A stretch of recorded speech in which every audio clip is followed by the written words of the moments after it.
What's up, yo? Good morning to you guys. Guys, it's what time is it? That's advanced by 20 minutes. So mga 7:30 right now. All right? I just wanted to make this video right now para mamaya open na yung oras ko para makapag-interview tayo ng mga draftees natin, di ba? Hopefully merong mga draftees diyan na hindi pa masyado mayabang, hindi pa masyado lumalaki ulo para makausap natin mamaya. I'm just kidding, man. But anyway, man, it's your boy Mike Reyes. You already know, back on my channel. And for today's quick two, first and foremost, pasasalamat lang muna ulit ako sa lahat ng tao na sumuporta ng yesterday's live natin during the draft, and all of you who keep supporting, viewing our videos, and of course, just spreading the channel, spreading good vibes. Kasi at the end of the day, man, it's basketball. At enjoy lang natin to. And guys, a lot of people messaged me last night. A lot of people sent me clips na talagang minsan hindi ko napapansin yung mga katrantaduang ginagawa ko dito sa channel ko. But hey, that's why I have my own channel. I can do whatever the fuck I wanna do. But yeah, to those who haven't subscribed, I appreciate all of you for still viewing this kahit di ka nakasubscribe. Pero mas maganda sana kung, come on man, hit that subscribe button, hit that notification bell. You already know more basketball content coming your way. Alright? Alright. Okay, for today's quick two, it's our draft hangover. But this time, okay, yung analysis natin medyo mas in-depth na. Medyo, kumbaga, napag-isipan na natin ang yung draft eh. Kasi last night nung ginawa ko yung video na yun, medyo anong pa ako eh. Pagod na ako. But I wrote down all the draft picks for the teams. Alright, yung notable lang Medyo hindi ko na tinouch on masyado yung third round, fourth round, fifth round. Pero like notable at least for the first two rounds, the teams, who they drafted, and we're gonna talk about them real quick, and we're gonna say sino yung biggest winners and sino yung, I don't wanna say losers, because looking at the lineups or looking at their draftees, parang wala naman yung talagang loser. I think they got whoever they wanted naman, but we can talk about the biggest winners, kung sino yung mga feeling ko na talagang came out of the draft more complete. Their team is more complete, their lineups are more competitive coming into training camp. Talaga maging competitive sila. I believe a lot of these rookies, other than the first rounders, other than those na halata namang will make a big impact, meron sa second round na talagang will fight for minutes. Within the next 2 weeks, we're gonna find out who signs and who doesn't. Okay, so, but with the first two rounds, usually naman pirma naman tong mga to eh. So, titingnan natin, and it's just gonna get more exciting from here, I'm telling you. Okay, so ngayon, pag-uusapan natin yung teams na feeling natin pag-uusapan muna natin lahat. This is our draft rundown, okay, of yesterday's draft, and it's gonna be, I'm gonna try to analyze their picks. Ako lang to hindi ko alam kung ano iniisip nila, but for me, ito yung mga picks nila, okay? Okay, let's talk about first Mahindra, sorry. KUYA, sorry. Carnival, sorry. Terra Firma, okay. They got the first pick. Alam naman natin yun. They went with Joshua Monsoon, and I think that's an obvious pick. I'm done talking about why Joshua Monsoon deserved to be number one. The funniest thing lang is yung player comparisons last night. Guys, I love Rashawn McCarthy, but no.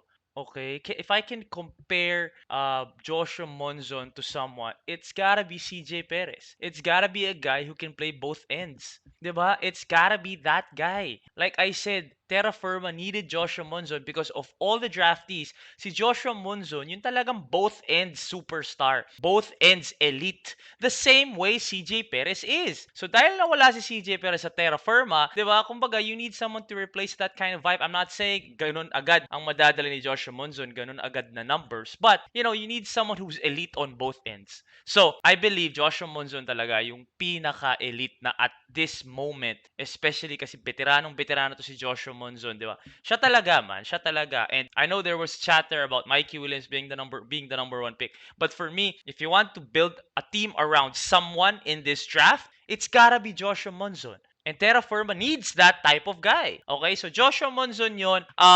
You all know how I feel about this Laput pick. Not because of James Laput, but because it ruined my mock draft. Doon tayo nagkamali. 7 of 7 na tayo at that point. Tapos biglang naglapot si Terra Firma, and I was thinking of Alvin Pasaol.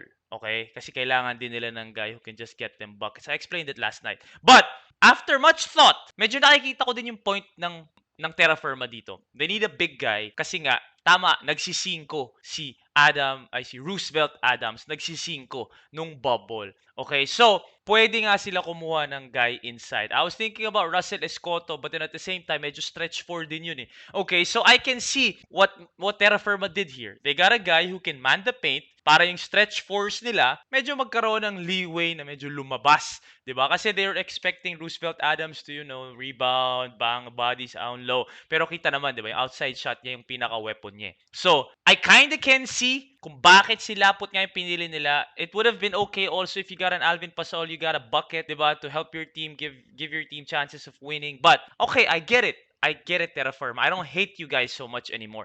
Guys, I only hate you kasi sinira niyo yung mock draft ko eh. Pero I understand bakit Lapot yung pinili ninyo. And again, after much thought, okay, pwede nga naman na James Laput. Pwede nga naman na kumuha sila ng banger inside to complement yung mga stretch force nila and put their stretch force in their proper positions where they can excel. Alright? So I understand now, Terra Firma, I understand. But, at the same time, dahil nabuisit ako sinira niyo yung mock draft ko, natuwa din ako sa kanyo. Kasi, kinuha ninyo si Don Idol Sinalsal Reverente. Congratulations to you, Idol Sinalsal. Congratulations to you, Don. And Terra Firma, you got a good one. Low-key, guys, ha? Low-key. Like ko sinasabi ito, yes, he is known as Idol Sinalsal because of, you already know why. But, this guy is a stud. This guy will work hard, and this guy is perfect for a team like Terra Firma, who will just go out there and work. Guys, magaling na talaga si Idol Sinalsal. Bago pa siya naging Idol Sinalsal. If y'all can remember, Idol Sinalsal came out playoffs na.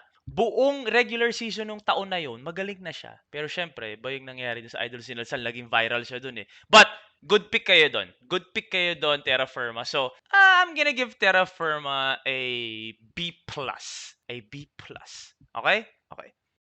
Next, we have Northport Batang Pier. This isn't too tough then. Of course, Jamie Malone, so that SMC Lasal connection. They could have gotten a Calvin Oftana, but like I said, kailangan nila ng guy who's more of an alpha to go along with Robert Bolick. They have a Sean Anthony. More or less, that's Calvin Oftana's mold. Hindi naman sinasabing ganun na. Pero like, kumbaga, a star in his role. Will not try to do too much like a Sean Anthony, but will produce big numbers for you. Okay, so that's the Calvin Oftana type of player. That's the Sean Anthony type of player. They needed a guy who will come in and talagang, alpha dog mentality. I'm a superstar. I'm gonna come in. I'm gonna put up numbers. I'm gonna have minutes, diba? Jamie Malonzo is perfect for Northport Batang Pier. And if you can put that alongside Robert Bolick, tapos mga Kevin Ferrer Garvo Lanete, Paulo Taha, Sean Anthony, diba? Jervy Cruz, Jeric Balanza. So, okay tayo sa Jamie. Alam naman natin, sinabi ko na yun. And here's the thing. Medyo swerte din sila doon sa Troy Reich.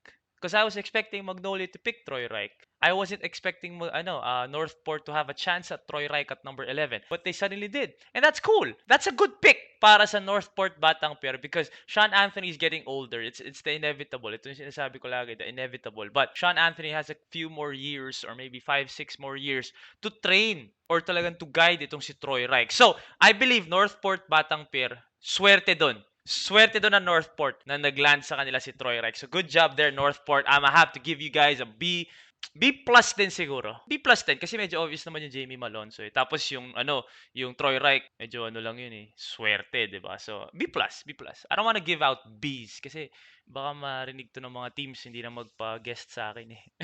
So, yeah. B+ for Northport Batang Pier.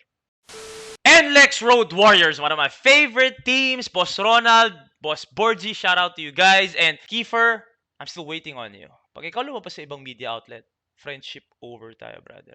Alright, so, NLEX, Oftana pick. Obvious na yun, bata ko yun, alam na natin yun. He's my pick for Rookie of the Year, to be honest with you. David Morel was a good pick para sa NLEX. Because, like I said, they're full of alphas. They're full of guys who will, kumbaga, take control of ball games. They need guys who will come in and fill in a role and do a role at a high level. So that's Calvin Oftana. And that's also David Morel. If you need a guy who plays defense, if you need a guy with the same energy as a Jericho Cruz on both ends, yes, David Morel is raw in terms of his offensive game, but his defense is there. Athleticism is there. Alam na natin yun. Bigay na natin sa kanya yun. So, I believe it's a good pick for NLEX because that's exactly what they need. A guy who can fill in a spot, who can fill in a role and do a job.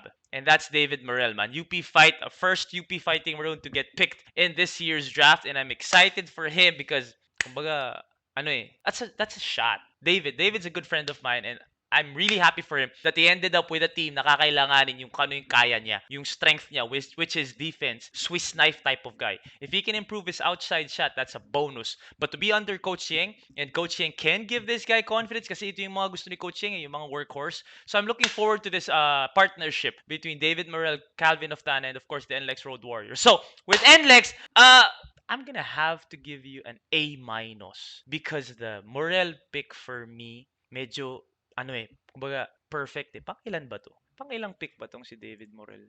Oo eh. Because looking at it right now, they could have gotten, I think Alex Tacto na lang eh. Number 9, number 8 sila sa second round yung NLEX eh. Alex Tacto na lang yung medyo pwede nilang pag-isipan. But David Morel is, kumbaga pwedeng tres si David Morel. Si Alex Tacto dapat 1-2 sa PBA. So yeah, David Morel, A minus for NLEX. Congratulations, Boss Ronald and Boss Borgie. Alam kong kinabahan kayo. Tayo! Na baka biglang manggulat yung Northport. Kaya sobrang saya ko nung nag-Jamie Malone sa sila. Good job there, NLEX. Okay, next up. Talk and text. I think this was an obvious pick. We knew that if Northport or Terra Firma passes on Mikey Williams is gonna end up with talk and text. So good job there, talk and text, because kung hindi nag-end up sa inyo si Mikey Williams, sobrang sayang yung trade na ginawa ng talk and text. I'm letting you all know right now. But because they ended up with Mikey Williams, biglang naging genius yung trade nila. Diba? Nakuha nila si Mikey Williams, a guy who can, I'm not gonna say replace because I will never disrespect the Blur like that, but a guy who can come in and pwede maging, kumbaga, student ni Jason Castro and of course, Coach Chotres. I'm not gonna say it again. Coach Chotres has produced two of the best point guards the league has ever seen. So, Mikey could be next in line dun sa linya ng point guards na yun. So, for talk and text, because of that trade, I'm gonna give you an an A minus. Or actually an A.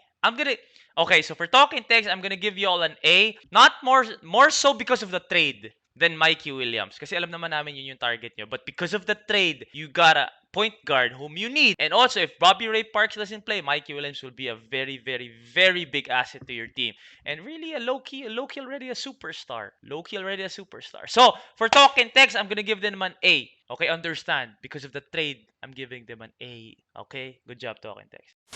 Up next, we got the Rain or Shine Elasto Painters. And dito ako tuwan-tuwa because sa number 5 pick nila si Leonard Santillan, dito medyo nag-crossroads lahat ng tao. Ako, I really believe they were gonna get Leonard Santillan. I know they need a point guard, pero they couldn't get Mikey Williams anymore. So they had to get the best available talent. And at that point, at number 5, Leonard Santillan was the best available talent. Now, looking at their draft picks, they got Leonard Santillan, Frankie Johnson fell on their laps. They picked up Anton Asisio, and I believe also Andre Karakot fell onto their laps then. Talking about Rain or Shine, Elasto Painters. Kasi these guys right here really slipped down the draft order. Especially Andre Karakot and Frankie Johnson. Anton Asisio, good pick din kayo doon because you got a specialty. You got a Von Pesumal type of player na talagang shooting ang mabibigay sa'yo. And can relieve the stress of Reynam Batak, Frankie, and Anton. Kasi Reynam Batak has been the go-to scorer talaga ng Rain or Shine the past few seasons. But if you have a guy who can come in pag nagpahinga si Reynam Batak, who can also give you buckets like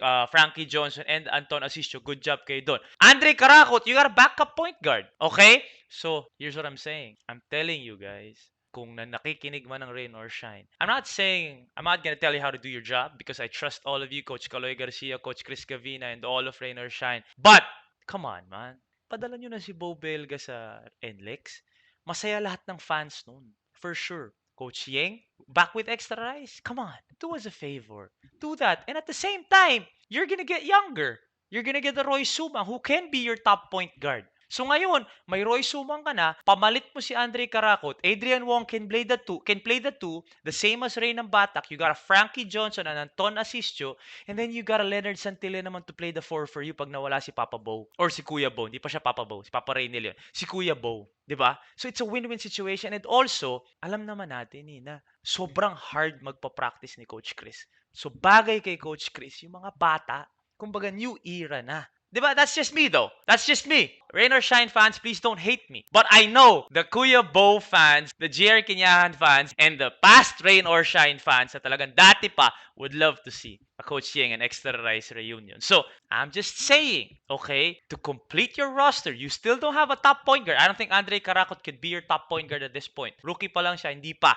if you can use Kuya Boa's trade asset, get a top point guard in Roy Sumang. Come on, give Coach Yeng his much-deserved big man. Balik nyo na yung anak ni Coach Yeng kay Coach Yeng. Tapos kunin mo si Roy Sumang. Can you imagine how young you are if you get a Roy Sumang as your top PG? Para kayong all-star team ng UAAP NCAA noon, to be honest. Roy Sumang, Anton Asisio, Andre Caracot, di ba? Bradwin Ginto, di ba? Norbert Torres, Reynam Batak, JV Moko. And then you still got veteran leadership in James Yap. Hopefully, James Yap will be, vintage James Yap coming this season. Pero if James Yap and Gabe Norwood, okay ka na sa veteran leadership, sa guidance. Come on, man. Pull the trigger. Or at least look into it. Look into it. If you're watching this, if Rain or Shine, anyone from Rain or Shine watches my YouTube, send this over. Isipin nyo lang. And when you do that trade, lalabas ko ulit tong video na to. Pero, I'ma give Rain or Shine an A. I'ma give Rain or Shine an A. Because they really got the pieces they need.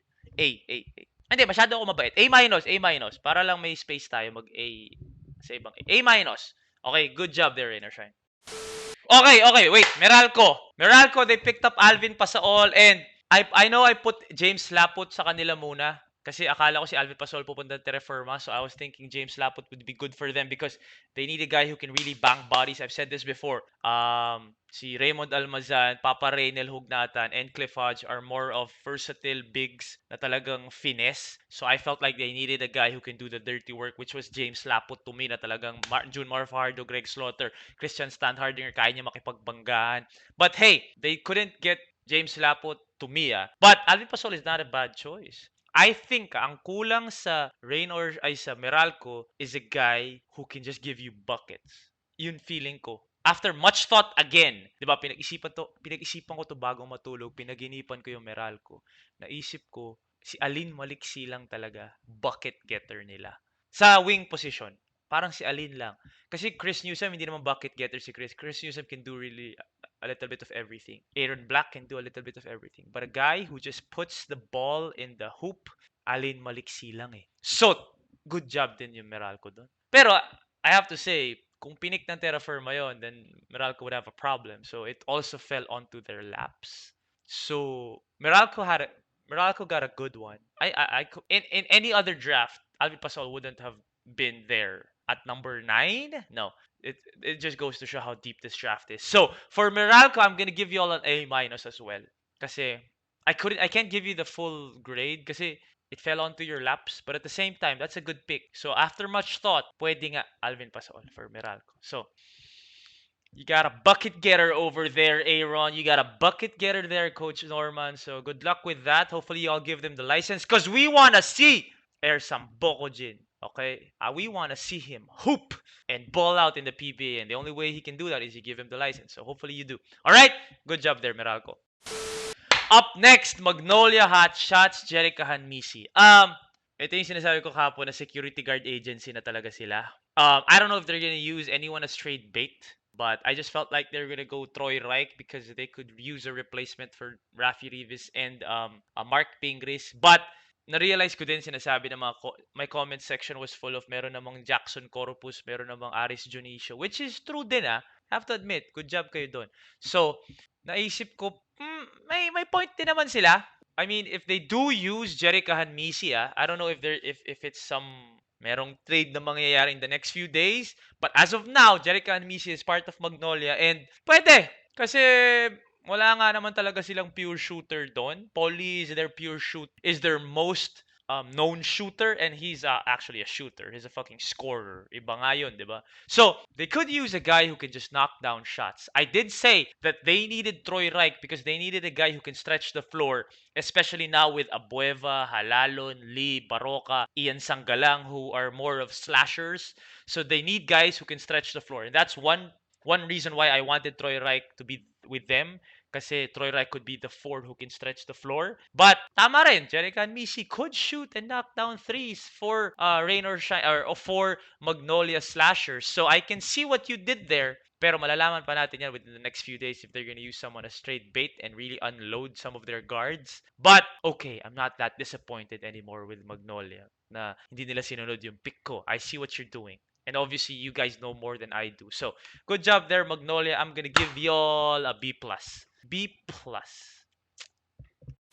Hinebra, I'm not even gonna talk about Ginebra because Ginebra doesn't need anyone from this draft.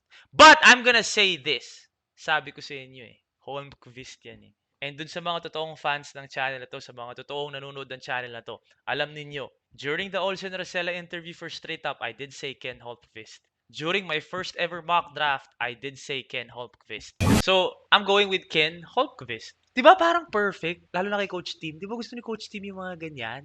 Yung mga malalaki na parang feeling mo hindi kaya mag-PBA pero madedevelop niya. Gusto ni Coach Tim yung mga ganyan. Promise, nagpadala lang talaga ako sa pressure eh. Sa buong social media na shooter ang hinahanap ng Ginebra. Tingnan niyo, Holmqvist. And then we thought they were gonna go Joshua Toralba, but no, they went Brian Enriquez, whom I'm still not sure of kung ano talaga ang laro ni Brian Enriquez, but that's Coach Tim Cohn, di ba? And at the end of the day, kahit sino kinuha nila dito, they're championship contenders. They're actually the favorites coming into the season, so it doesn't really matter who they got. But I'm gonna give y'all a B. I can't even give them a grade because they don't need anyone. So I'm gonna give y'all a B. A B. Para lang kasi magta-champion naman kayo eh. So B. B. Blackwater Elite, they picked second round na. They didn't have a first round pick and they went with Akuno of UE, yung big man, and also Joshua Toralba. Good job kayo dun, Blackwater, because you lost a Mauricio, you need a big guy, you need a center, and Akuno could be a project. Mukhang batak eh. Sabihin nyo lang sa kanya, please, magbago siya ng idol. Hindi dahil, no disrespect to Bonel Balingit, ha? No disrespect to Bonel Balingit. But I gotta admit, man, like, of all the big guys na pwede mong i-idol, si Bonel Balingit. No disrespect to Bonel. Ang dami naman kasing big man na pwede i-idol. I don't know. Yun lang. Yun lang naman. Good pick kayo doon because you need a big guy who can fill that center spot. Joshua Toralba is also a shooter. You don't need a point guard. You need a guy who can score from the outside. Kasi puro slashers ngayon ang ano eh. Blackwater with sina Roy Sumang, sina Baseramer, Mike Tolomia, Ed Dakiwag. So yeah, you need a guy who can stretch the floor. So good job kayo dun, Blackwater. I'm gonna give you all a B+. Because that Akuno pick was, I did not see that big guy right there. He was available and hindi ko siya napansin. So good pick kayo dun. Alright, B+ para sa Blackwater Elite because they need a big guy and they need a shooter. And that's who they got. Even though second round na sila pumik, they got quality guys who can fill in spots para sa Blackwater. B+ for y'all, Coach Nash. Okay, finally, last two teams na pag-uusapan natin, which I believe are the biggest winners of this draft. I'm gonna have to give them both A+. Okay? Alaska and Phoenix. Let's talk about Alaska first kasi sila yung nauna. I already knew that they were gonna go Ben Adamos. Like I said, katext ko si Coach Jeff buong linggo. Okay? Ben Adamos to me is the most skillful big in this draft. So when I'm talking about skill, ha? I know Larry Muyang is a stud. I know Larry Muyang is gonna be a great big man in this league. I'm talking about skill.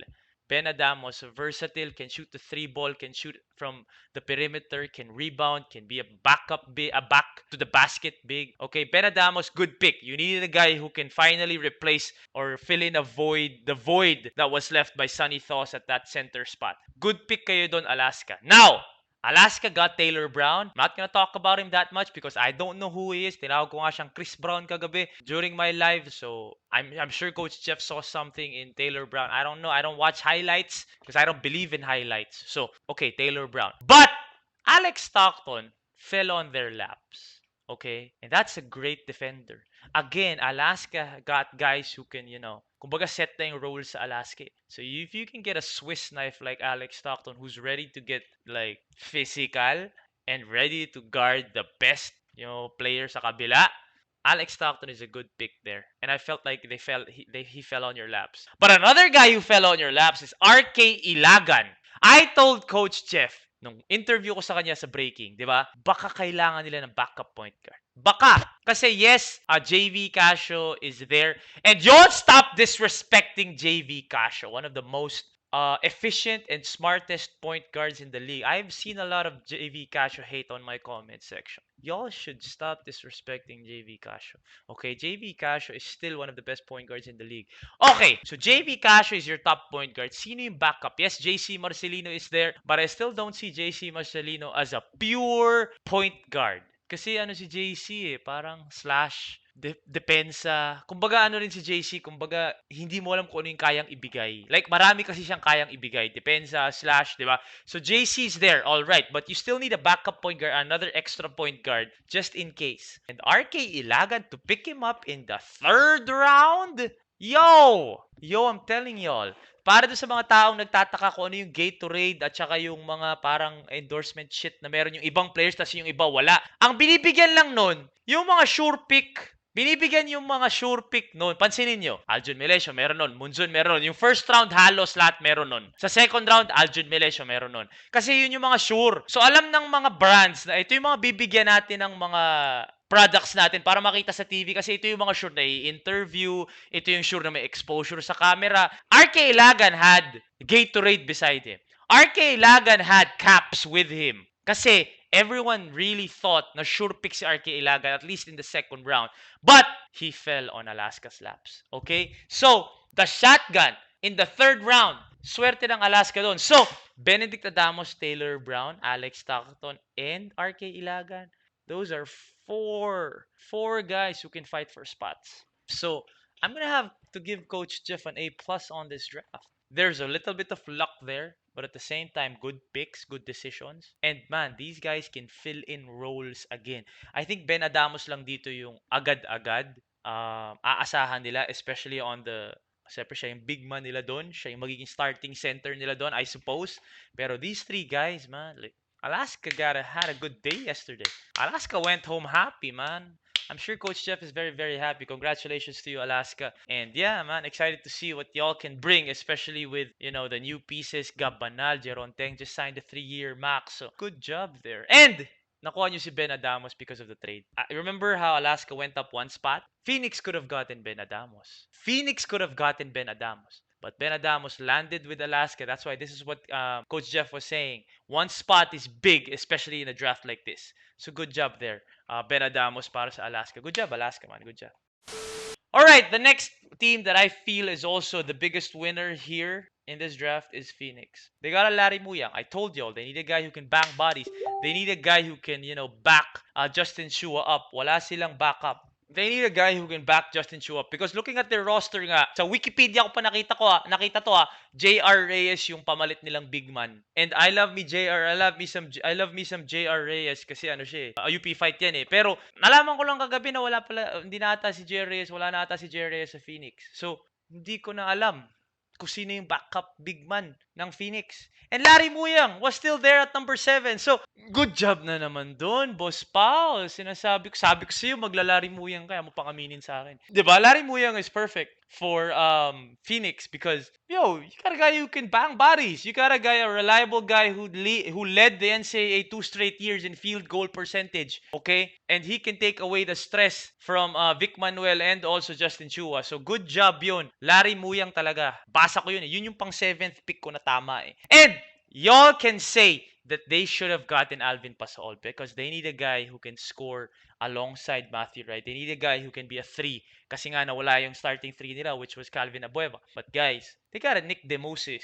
Nick DeMoses, low-key, can be a project. Nick DeMoses is gonna come in and work hard. So they do have a 3. Guys, Jason Perkins is gonna be their starting 3-man. Jason Perkins is gonna be their starting small forward. Yes, it's true. Yes, you can expect that. But you also have to think about this. Meron silang Jansen Rios. Meron silang Jorey Napoles. So ano ang mas wala sila? Backup 3 o backup center? Backup center ang mas wala sila. Kaya Larry Muyang, hindi Alvin Pasaol. And then they still get a backup 3 with Nick DeMoses in the second round. And then they got a backup point guard. Mitch, di ko alam para saan pa si Aljun Melesio, to be honest with y'all, because Chris Banchero, RJ Hazul, RR Garcia, I think Mike Gamboa is still in the lineup. Ito yung lagi kong sinasabi with Aljun Melesio. Bata ko to alam niyo yan. Sinasabi ko lagi kay Aljun Melesio, high risk, high reward. If he can bring his college game to the pros, then Boss Paolo Bugia will genius na naman siya dito sa pick na to. Kasi high risk, high reward si Aljun Melesio, man. If Aljun Melesio can't bring that same game to the pros, mahihirapan si Aljun. Pero kung bigyan siya ng lisensya, na yung game niya nung college, dadalhin niya ng pros for 5-6 minutes. Talagang pupukul at pupukul lang siya from the outside and like just put up buckets. Then genius na naman si Boss Pau dun. So I'm excited to see what Aljon Melesio can do for the Phoenix Fuel Masters. But to me, Larry Muyang, you get a backup big, a much needed backup big to Justin Chua. You get a Nick Demusis who can defend, who can run the break, and be a solid role player, Swiss knife, whatever you need. Meron kang Nick Demusis na backup small forward kasi nawala si Calvin Abueva. And then you got a high risk, high reward guy with Aljon Melesio. Phoenix is ready to go, man. I'm telling you, Phoenix is making moves. So the biggest winners in this draft for me, Phoenix and Alaska. If y'all hate me, y'all hate me. But get on the comment section. Let me know what you think. Let me know how you feel. All right? All right. Okay, napahaba tong ano na to. Wala na naman akong boses. But yo, I enjoyed yesterday's draft.